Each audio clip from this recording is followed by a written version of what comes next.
but it begins in the muscle. That's where it starts. So you have a muscle in a fully fed state that doesn't want any more glucose, that doesn't want to make any and store any more glycogen.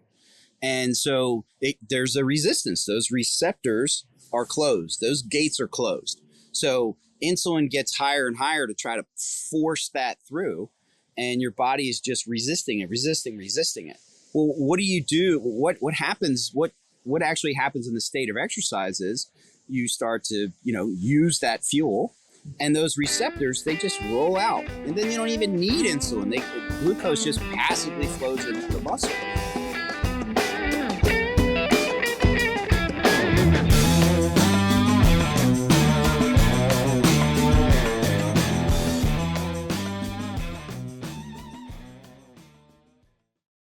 Hey guys, welcome back to the Danny Bossa podcast. Joined today with Dr. Anthony Talorico from Alabama. He's a doctor of chiropractic and a functional medicine practitioner. How you doing, Anthony? Hey, good. How are you? Good. It's about time we finally get a chance to have a talk face to face. We've talked so much offline that this is just pretty cool. Finally get put a face to the name. So guys, Anthony participates quite a bit in that TRT Facebook group that a lot of you guys that watch the channel are in. He's also got a decent following on his own Facebook, and he posts constant, really valuable information. I find my wife is a huge fan of yours, Anthony. She gobbles up the stuff you write, and she's constantly sharing it with me. So I had reached out to Anthony, and I wanted to know if there was a subject that he might be potentially interested in discussing. And a subject he's actually very passionate about is metabolism and everything in regards to metabolism. So, Anthony, tell me about this. We could just start with the obvious. What's your take maybe on the whole, calories in, calories out? Is it as simple as that, or is it way more complex than that?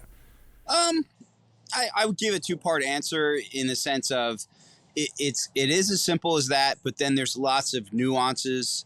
I don't want to hit my macros eating Krispy Kreme donuts, so because I'm going to make new cells, and I'm going to use those substrates to basically rebuild, repair, restore my body. So I've seen a lot of stuff on this.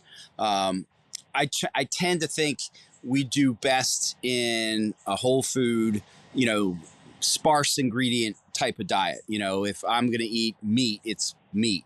If I'm going to eat, protein or vegetable or whatever, it's going to be simple, and it's going to be most like nature intended us to eat it.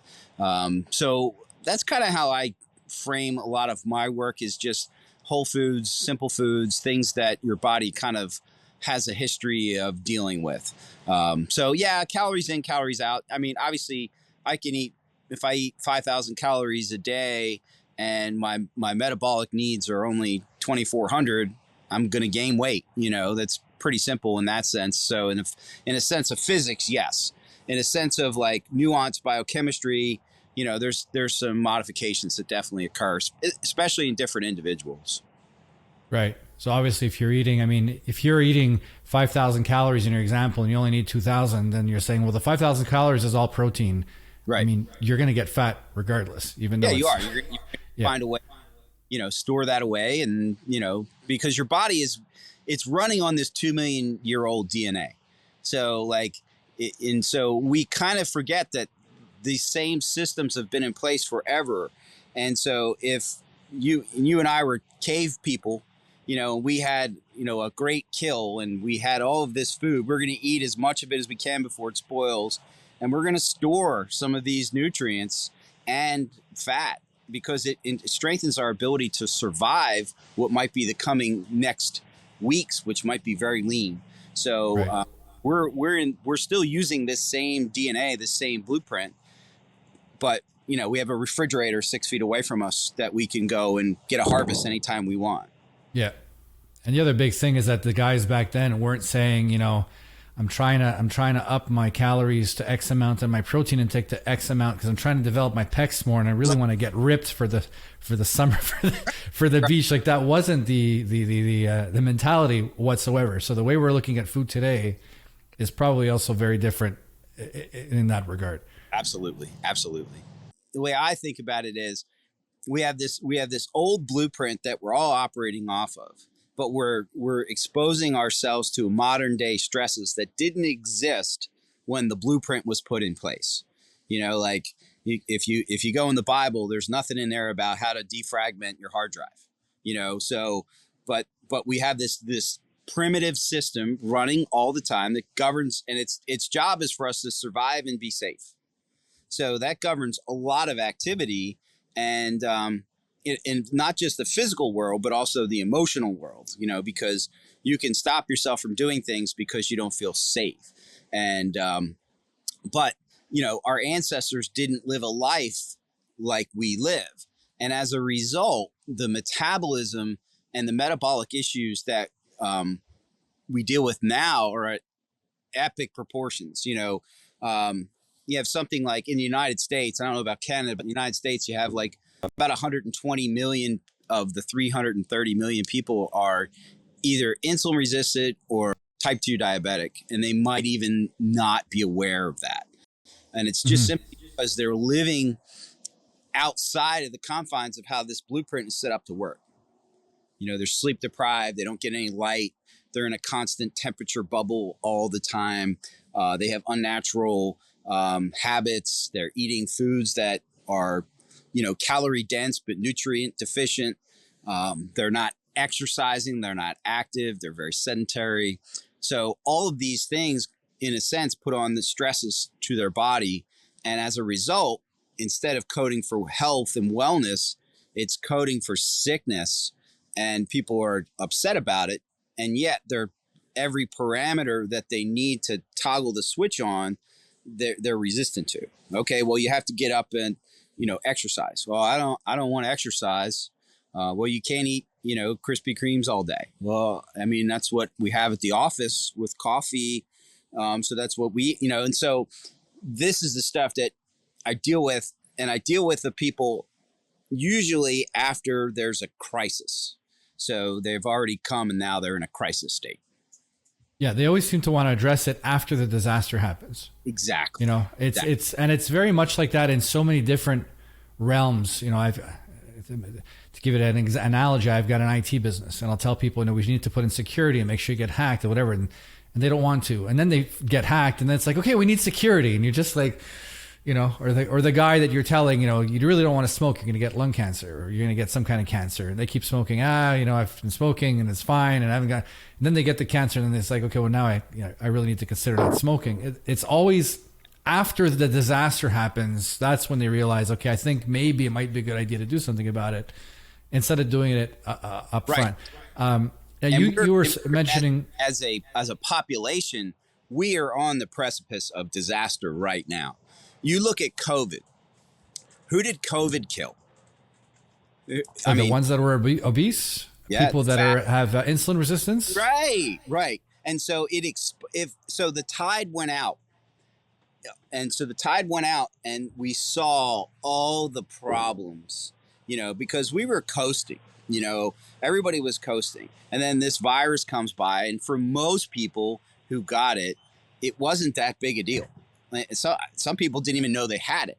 But if you were, you know, insulin resistant, you had metabolic disease, that thing kicked your butt.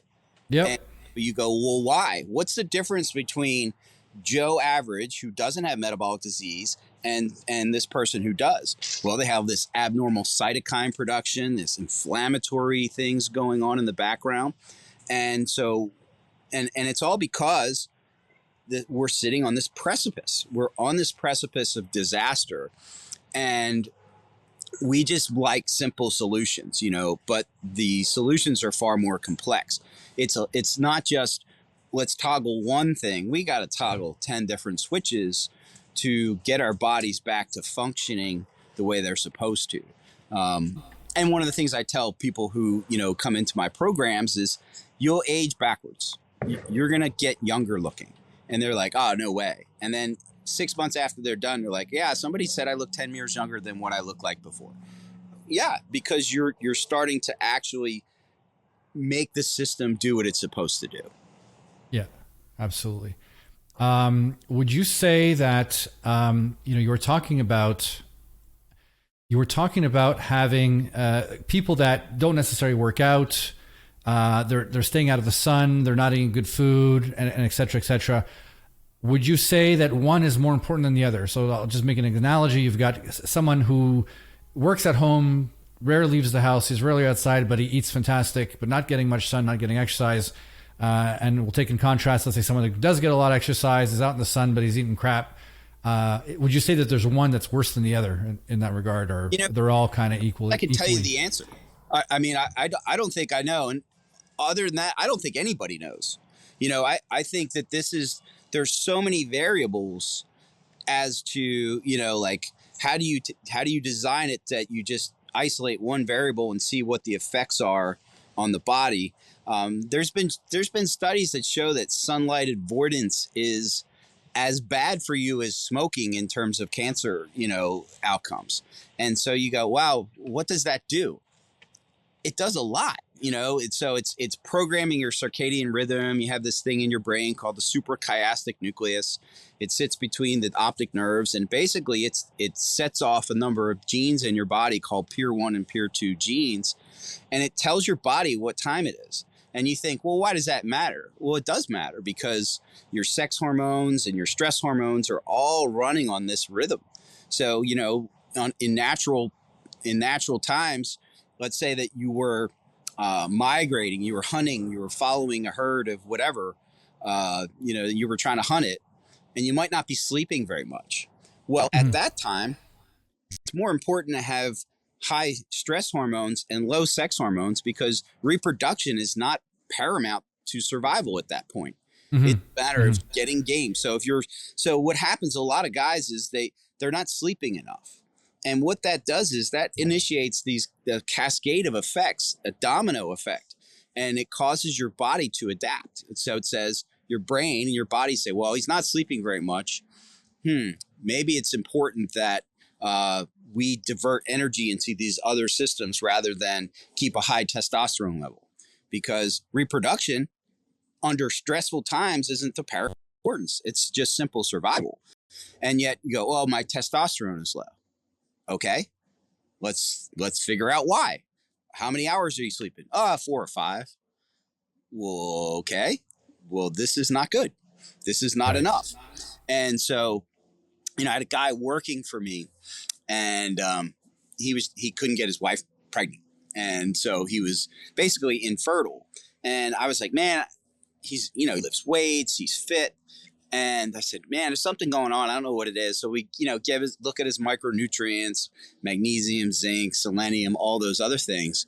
And I said, how do you sleep? And he says, well, my wife says I snore. So they go and they have a sleep study. He was stopping breath 73 times that one night. A sleep apnea. CPAP, within like 2 weeks, his wife's pregnant. So it's like, So what is happening here? I don't know the answer. I mean, the answer is there's a lot of systems at play. If you're not adequately sleeping, they say your chances of developing your insulin resistance goes up 50% for every night that you're sleep deprived. How many people are sleep deprived? I mean, I did that for years. Unintentionally, I was one of those guys that thought, I only need 5 hours of sleep. And so my mind wasn't as sharp, and I was making more mistakes, but I was just didn't attribute it back to that. And then I started to look at that and like hack that element of my life. And I'm like, okay, wow, I was so wrong for so long. And now I'm like, okay, you need to have 7 to 9 hours of rack time every night. You got to get. Just because you can tolerate it doesn't mean that. And he's like, I can function on 5. Okay, functioning and being healthy is two completely different things. Definitely. And so I was, my body composition got better as I slept more. I carried less body fat. I would imagine that there's a number of things that tip the scale. But again, it's this old DNA running and trying to keep up with this modern lifestyle, where we're doing all these things to ourselves and expecting it to all work out. And we could live a long time, but I'm 52. I don't see a lot of 52-year-old dudes doing the things that I do, so, Right. People come to me every day. Oh, I'm too old to do that. And I look at their chart on the computer screen and they're 5 years younger than me. And I'm like, well, what are you talking about? Like, why? Well, I'm 45 now. I'm 47 now. I'm like, so? I use that number as an excuse. It really is. And it's almost ingrained now into our ideology about how we do life. Like, oh, at 45, at 50, you shouldn't do this. You shouldn't do that. And I'm like, who says? Yeah. What? So we have most people are just trying to find, what do I need to take? Right. Just tell me what I need to take. Let me go measure all my nutrients and stuff. Tell me what supplements I need to take, and so I can keep doing exactly what I'm doing. And it just doesn't work that way. Just take some metformin, and I'm like, this is a terrible idea. And I'm going to make life extension people mad, but this is not a good philosophy. Like this metformin is, it's useful, but it's not something. It's, first of all, it doesn't belong in the life extension continuum, in my opinion. Now, are you talking about for people that have blood sugar issues or that are pre-diabetic? Or are you talking about the school of thought that where some people say if you take metformin, even if you don't have blood sugar issues, it's good for overall longevity and performance and whatever else? Both. Okay, both. Yeah. I mean, if you have blood sugar issues and they're critically high and you're trying to avoid being on insulin, you could go on metformin for a period of time. But really, look, the best glucose disposal agent on earth is exercise. So get off your fat ass and get moving. Like, oh, my blood sugar's high. Get up, go for a walk, stop eating so much. Like this is common sense, but we've kind of lost our way here a bit. And, we know that insulin resistance, there was a lot of talk about it, and but it begins in the muscle. That's where it starts. So you have a muscle in a fully fed state that doesn't want any more glucose, that doesn't want to make any and store any more glycogen. And so there's a resistance. Those receptors are closed. Those gates are closed. So insulin gets higher and higher to try to force that through. And your body is just resisting it. Well, what do you do? What happens? What actually happens in the state of exercise is you start to, use that fuel, and those receptors, they just roll out. And then you don't even need insulin. Glucose just passively flows into the muscle. So, would you say exercise, therefore, would be the cure for pretty much anybody with diabetes, regardless of how severe? Well, not type 1 diabetics, because they're not making any insulin, but it is definitely extremely helpful. What you'll find is if you can take a type 1 diabetic and you can get them to follow your instructions as far as exercise and diet, they can cut down the amount of insulin they use dramatically. So I did it with my brother. He was using a bunch of insulin, and I was like, okay, this are the steps. And then he's like, yeah, I need half as much insulin as I needed before. To me, that's like an absolute home run, because, insulin has some good properties and it has some really bad properties. So it's like that double-edged sword, but the skeletal muscle thing, it just makes sense, like your body. And that's one of the things I was going to say about testosterone is testosterone actually allows your muscle to store more glycogen. So in a sense, it lowers insulin resistance. So when you're low T, your body isn't storing and the dynamics around glucose storage and shuttling in and out of the muscle isn't as good. If you restore that, either through natural means or exogenous testosterone, you're going to notice that the dynamics of glucose in and out of the muscle improve dramatically. You're going to go, oh, yeah, my fasting serum insulin was here at 12 or 15, and now it's under 5 where it really should be. And that's one of the parameters that I look at all the time is fasting serum insulin, because it kind of tells me how well your body is doing with the stresses that are being placed on it. So a lot of folks will come in and they'll say, oh, I'm not diabetic. And I'll go, okay. So we run fasting serum insulin and their glucose may be 90.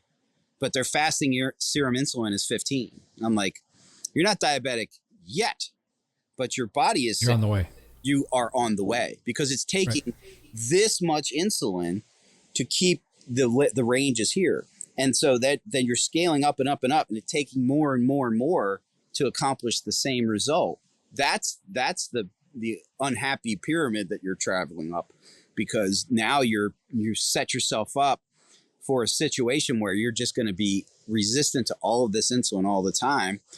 When the levers that we pull here are diet, exercise, sleep, getting in their circadian rhythm fixed, it makes it so much better. Within like 90 days, this is usually better. Would it therefore be safe to say that there's no real way to calculate what someone's true metabolism would be? I think there's some instrumentation that's helpful. There's like the calorimeters, and they look at your breath.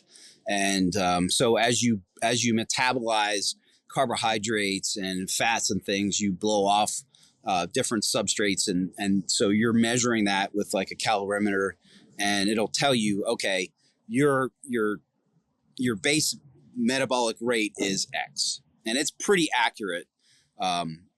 And there's lots of charts and spreadsheets and other things that kind of simulate that. I don't know that they're as good as the instrumentation that's out there. But that's kind of like probably the best way to really know what your metabolism, your metabolic rate is. But that changes. That can change up to 15% based on activity level, the temperature you're in. So if you go outside and you're, exposed to some cold, your metabolic rate's going to change, Right. And not only will your metabolic rate change, but the profile of the type of body fat that you store and create changes. So if you're constantly exposed to cold, you make more brown adipose tissue, which is much more metabolically active than the white adipose tissue that we all think about, around our waist that we're trying to get rid of. But brown adipose tissue is doing some other things, and fat isn't inert. It's making hormones. So there's these little hormones that are being created all the time. It's a deeper dive than what we thought it was. And also visceral fat has some metabolic properties that are now starting to be more understood. Okay. Are you a fan of fasting? Yes. Intermittent fasting? Yes. And fasting itself. And fasting itself, full blown, like I'm not going to eat for 3 days, 4 days, whatever it is. Yeah. And so I will generally challenge a person at the beginning of a program that comes into my program to fast for a few days, because they're always eating, right? So they've kind of habitualized eating. And I'm going to say, we want to not eat for a little bit. Let's just see what happens. Now, of course, you could talk about all the different elements that occur there, like autophagy, where your body starts to consume the dead, dying, diseased tissue that, are in our bodies. And that's what autophagy does. It means eat self. That's what it means, autophagy. And so, I've done 5 to 7 day water fasts. I usually do one long fast every year. And just to kind of hedge my bets against some other things that could be going on, cancer. They say that, if you do a extended fast, your chances of developing cancer go down dramatically. And I like to think that during that autophagy, that your body doesn't have to focus on digestion so much, which is very metabolically costly. And so instead of it having to do all this, it kind of goes out and your immune system becomes very active because it's not dealing with your gut all the time. And it goes out and it looks for stuff and it consumes it, phage, or eats the stuff that's dead, dying, and diseased. So it's more from a health standpoint versus your body composition. Definitely. As being a goal. Okay. Yeah, definitely. For you. I tried a fast once and I believe it was 4 days. That's pretty good. I was getting crazy insomnia. Yeah. Like really, really bad. And so I was drinking water. Then I said, okay, maybe I'm depleted in certain minerals. So I was drinking mineral water. Mm-hmm. That was helping a bit. But, after that, I was like, I got to eat something. Is that a common thing? Would you know why that occurs? I've never really had a chance to look that up. Everybody's a little bit different. I can remember doing my first long fast, and day 3 and 4, I did get the insomnia. On the morning of the 5th day, I think I had the best intellectual clarity that I think I've ever had. And it makes sense, from a survival standpoint. Okay, we got to get some food, so your senses are better, you're thinking better, all of these different things are tuned up. Your vision, your smell, your hearing everything's tuned up because you got to be the best hunter you can be at this point in time. But for the reason, I don't know. Sometimes you do electrolytes. So like salt, just missing salt. Some people, you could put some salt in your mouth, suck on some salt. Magnesium, salt, potassium, those are the big ones that we usually replace. So you could do this stuff called no salt and put it in your water along with a little Epsom salt and a little regular salt. And you could make a hydration. I forget what they call that, a Myers cocktail or something like that, but it's something that replenishes those things. But the rest of it is really just in here, because you feel like you're going to starve to death and you're not, like you just get really, really hungry and really, really irritable. But we're designed to do that. In my case, I recall I wasn't even feeling hungry by that point. I think by the 3rd day, the hunger had kind of gone. Yeah. But I just couldn't sleep. And I was like, it's not that I can't sleep because I'm hungry and I want to go eat something and it's keeping me up. Like I was just wired. Yeah. Yeah. In your case, you just have water typically when you're doing water, this, or drink water with some electrolytes. The longest supervised fast, and I'm trying to remember the guy's name. It was 382 days with just water and electrolytes and vitamins. And the guy lost something like 275 pounds. He was a very, very large man. And so when somebody tells me I can't fast for 2 days and they're 30 pounds overweight, I'm like, look, if I'm being nice and you're 30 pounds overweight and a pound of fat is 3,500 calories or something like that. Right. You got enough food for a while. Yeah. Your body can eat you for a long time. So are you doing this like 2-3 times a year and just kind of as long as you can stand it? No, I'll do it once a year typically. I was doing it more frequently, just kind of experimenting with some things and kind of like, like the things that I will put somebody in a program to do, I'll do myself, and I'll say, okay, I'm going to fast for 5 days. And so some people come into the program and they're very heavy. And I'll say, okay, well, we're going to fast her for 2 days. And they'll go, okay, I think I can do 2 days. And sometimes one lady surprised me and she did 8 days of fasting right in the beginning of the program, dropped 18 pounds. Everybody goes, it's bad to drop weight that fast. Who says? Is she better with that 18 pounds of body fat than she is without it? I think that what they say is if you're losing more than 2 pounds a week, that you have to keep in mind you're likely losing some muscle mass along with it. So if she lost 18 pounds, you're going to say, okay, well, did I really lose 18 pounds of fat? Or was there a chunk of muscle mass that I lost in the process? I'm not really sold on that theory because I think the body's pretty smart in terms of preserving lean muscle mass. There's a lot of things that we say and perpetuate, and I don't know if they're necessarily true. And I think that's one of them.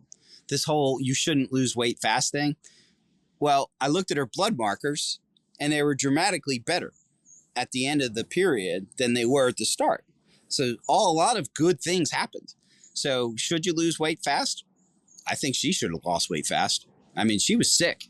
So at the end, she was much healthier. So the road, maybe it was a bit of a circuitous route, but the road definitely proved that she needed to do this because, her HOMA IR was something like 7, and at the end it was something like 2. So she was very insulin resistant and much, much better at the end. So losing weight fast, is it bad? I don't know. I'm not sure it's bad. Okay. I mean, like, I know it sounds extreme, but, I still think this is all part of the genetic code that we've got. For guys that are trying to, and girls really, that are trying to improve their body composition. They're trying to add some muscle mass and whatever. I've seen two schools of thought. One will say, do not intermittent fast. If you're trying to do that, you really want to be eating on a regular basis. You want to be getting, bringing up your calories gradually, bringing up your protein gradually. And others will say that they're able to achieve the same doing intermittent fasting. What's your take on that? I've seen both schools of thought as well. As long as you're getting adequate protein, if let's say you're doing your intermittent fast and you're down to eating all your meals within, I don't know, 8 hours or 6 hours or whatever, I think that's a reasonable time to hit, I weigh 205, to hit 200 grams of protein in 3 meals in that window. So I don't think that's that difficult.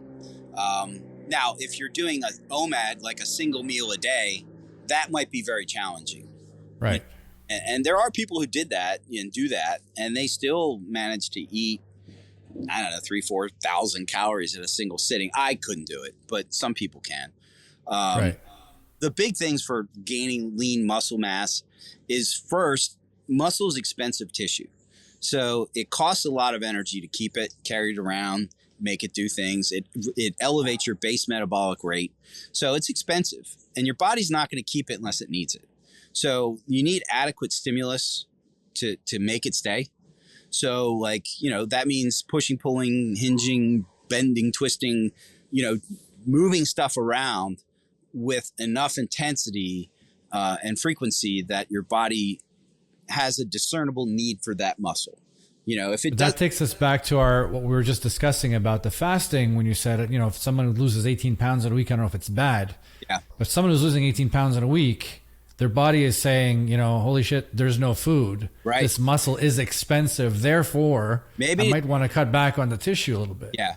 Yeah. And there's ways of measuring that. There's instrumentation that you can use that tells you what you're burning off, because it looks at your breath. So when you metabolize body fat, you're actually breathing it off. That's actually what happens. So you can actually measure that with instrumentation. So you can say, okay, you're burning mostly adipose tissue, and you could just tell by their breath. And if they were losing a lot of muscle mass in the process, how would that differ? The chemical makeup of the breath is going to change. Okay. So whether you're in a fed state or in an unfed state, your body is always running gluconeogenesis. So it's one of the things we found out was, even when you're eating, your body is still creating gluconeogenesis. It's always creating new glucose for your brain. Even in a fed state, where we used to think, gluconeogenesis happens mostly in an unfed state. No, it happens all the time. It's always happening. So you're always breaking down a little protein. So there's this catabolic thing that's always kind of running, and you need enough protein to overcome that. But you have to look at the risk to benefit ratio from a metabolically very sick person to a guy who just wants to put muscle on in the gym. They're not the same people. Right. This lady was 80 pounds overweight, very fat, very, very sick, lots of medications, hypertensive, hypercholesteremia, hyperinsulinemia, you name it, sick, life and death, versus, guy wants to put 10 pounds of muscle on. These are two different people. So I will do something different with her than I would do with him. He doesn't need that intervention in his life. Okay. But yeah, so to gain muscle, you need adequate protein, and you could do that in intermittent fast. You could do that getting multiple meals a day. And again, you have to have adequate stimulus, so my dog is barking at a dog. Hey, Macy, come on. Good girl. So you need adequate stimulus, and, and then you need to do it with enough intensity and frequency that your body says, we need these pecs on Danny, because Danny's pushing, pulling, doing stuff with these muscles to make it worthwhile for us to pay for it. So that's kind of the thinking on that. I still think you need to lift with moderate heavy weight. But there's different schools of thought on this too. So, and there's experts. There's some really good ones. I think his name's Galpin, Andy Galpin. He's a PhD in muscle fiber stuff, and he writes really good articles about this. I've kind of followed the same, old meathead approach that has worked for 35 years for me, which is, moderate intensity, reasonably high weight with enough frequency and consistency to cause your body to hold muscle. That's it. In regards to diet, are there any types of foods, like food types? I mean, removing the obvious, such as anything high sugar, processed foods, alcohol, and that kind of thing. Are there any types of foods that you believe that people shouldn't be having? I know seed oils is now becoming a big one that everyone is like looking into, but generally speaking, are there any types of foods that would say is you want to just stay away from? I mean, you hit the nail on the head with the highly processed sugar stuff. I don't think hot dogs are great foods. I don't eat hot dogs. I don't eat a lot of these highly processed things. But I'm a believer in, eating close to nature. So, if you can eat game, or you can eat, grass-fed beef, and you can eat, chicken and eggs, and these things are for your sources of protein. I think you almost can't go wrong. As far as things to not eat, I mean, if it has 52 ingredients and you can't pronounce any of the names of the things that are in it, I wouldn't eat it. And, some people do well with dairy. Other people don't. I don't do well with dairy, so I don't eat it. Other people do fine with dairy, and they can process it and digest it fine. When I did some, testing and stuff, dairy whey was the number 2 things that I was sensitive to. And it was also the thing I was using to supplement for protein. So so those are things I just did away with. I just started eating more food. Didn't lose any muscle, didn't get any weaker. I just need to eat more food and less supplements. So it really does matter individuality wise. Some people do well with a carnivore diet. Some people do well with a vegan diet. I think we're omnivores and we should have a blend of both. But I was going to ask you about that because you're clearly a meat eater, a meat lover, as am I. Yeah. I mean, and I was going to ask you what your take was on vegans in general. Can they, I've seen my share of vegans over the years, and I think there's a honeymoon period that lasts for a year or two, where they do great. And look, any diet that you do is better than the standard American diet. Absolutely. Standard Canadian diet, perhaps. I don't know if Canadians eat better than Americans. I can't imagine. It's probably similar, but whatever the standard diet is, which consists of a lot of highly processed and junky foods, and you go on a vegan diet from that, you're going to notice improvements because you're not eating junk that you were eating before. Same thing as if you go like carnivore or keto or whatever, you're going to notice improvements just because you're in general eating better food than what you were eating before. And so any of those are better than the standard fare that most people will jam down their throats in, on their way home from work because they don't want to cook dinner and they're going to stop and eat fast food or something like that. Vegans, I think vegans would be great if they ate some pastured eggs. I feel like there's just things they're missing that eggs would fit that hole for them. And I've had this discussion with lots of vegans, friends, family, patients, where I just say, just eat some eggs, pastured eggs, like farm raised, no brutality, just the chicken, eating some bugs and laying some eggs. And you're going to eat some of those eggs every week. I think it would probably solve most of the problems that vegans have with their nutrients and the nutrient deficiencies that they run into. I have read about a school of thought of, and I don't know if this is true, still kind of getting little bits and pieces, that meat is pretty much the only complete protein that contains all the amino acids we need. And that's one of the things apparently that in vegan diets, without eating meat, they don't get, and they wind up having to supplement with extra amino acids and stuff because they're just not getting it from their diet. Would you say that's accurate? Yeah, well, if you look at the vegan lifestyle, supplements are, there's dozens of supplements. We have to supplement B12, we have to supplement this, we have to supplement, and even this doesn't even include things that we know like that exist in meat, like carnitine and omega fats and all of these things. They're supplementing because it's hard to get these foods from vegan sources. And, that's why I say, like, eat some eggs, because your need for supplementation is going to go down dramatically. Eating some good, high quality eggs, not the ones you buy in the store, but, you buy from a local person who's raising chickens and has some good, good high quality eggs. And they look totally different. You ever see, like, you crack a store-bought egg and and it looks dramatically different. Oh yeah, absolutely. Yeah.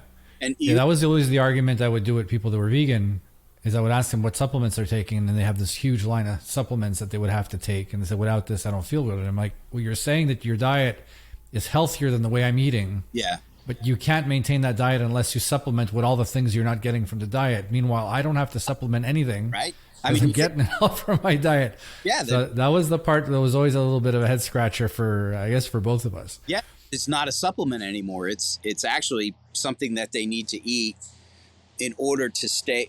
Supplement is just the filling in of the cracks, right? So, perhaps I don't eat enough, of things that provide me with magnesium, so I supplement with a little bit of magnesium here and there, which I do. I take it night before bed because it helps me relax. But but vegans have dozens of things that they're supplementing, quote unquote, because they're not able to get these things in their diet in any adequate amount. And it's not even a supplement anymore. It's not supplemental. It's actually a pivotal thing that they need to do in order to have quality life. So, there's I consider it an extreme. I consider pure carnivore an extreme. And some people do well on either end of this spectrum. I think the thing that would drive me crazy with pure carnivore would just be boredom, just eating. Yeah, I did it for, I think it was 3 weeks, 3 or 4 weeks. And after a while, it's like, okay, I need to get them lasagna now. I'm Italian. I can't just eat this all the time. Right.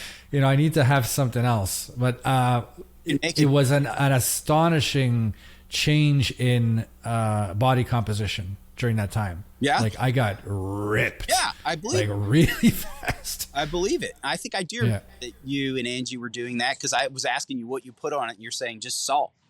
Like, that was it, right? Like, the whole thing. Did you get into eating organ meats, like liver and all that stuff too? So I'm not, I can eat liver, but a lot of the organ meats just kind of make me go like, ugh. But we would kind of mix them up. Right. And put them and mix them in with other stuff, ground. So ground organ meats mixed in with maybe our ground beef was great. And there was a point that I was trying to really feel off. Then I realized again the salts, how critical they were. Yeah. So we got proper salts, and we were adding just salts to everything, and that helped it enormously. Drinking lots of water. But yeah, body composition wise, it was. I had no fat. It was unreal. Yeah. But I couldn't see myself. The big issue is, as a business owner, I got to go on the road. I got to go see clients. I'm doing stuff, and it's like, okay, if I want to stop in and just get something, where am I going to eat just a steak over? It's kind of not practical after a while. If you're always at home, which frankly I'm more at home now these days, it's probably manageable. But then you go out to somebody's house and they've made dinner. You go to a family member, they made dinner, and it's well, there's something to be said for eating fruits too. Like eat carnivore and fruit and honey. Because fruits don't have a lot of defense chemicals. They're designed to be eaten. Whereas some vegetables have a lot of defense chemicals, and they have. I was going to bring that up earlier when we were talking about the vegans and vegetarians. That we think it's been around forever, but broccoli and stuff is basically a man-made thing. It's not what it was. We kind of genetically altered it over many, many years. I think it was brassica or the family or something it was in, but I still like eating that stuff from time to time, and I still will. We eat too many grains. I think grains have a lot of defense chemicals, and we should eat less grains. I think as far as eating grain, probably the best you could do is probably white rice. And then everything else, even brown rice, has more defense chemicals, lectins, those types of things. Oh, really? Okay. Yeah. So, a couple billion Asian people eat white rice every single day as a big staple of their diet. So I don't necessarily think that they're wrong. But, you just have to be, prudent, but if you're in a metabolic disease state, it's different than a healthy person. And I think the biggest thing that kind of drives me crazy is they will give recommendations you'll read recommendations for people, and it's regardless of whether they're metabolically healthy or not. So yeah. I look at metabolic disease as almost like an allergy. Like, let's say, so my brother is allergic to strawberries. How many strawberries should he eat each day? How many strawberries? Say again? My brother is allergic to strawberries. Yeah. How many strawberries should he eat each day? None. Right. So, okay. Because his body doesn't process strawberries very well at all. So if you have metabolic disease and you don't process dietary starches and glucose through food very well, how much of it should you be eating? Well, None. Much, much less than what you're being told. But a metabolically healthy person, not the same discussion. It's really not.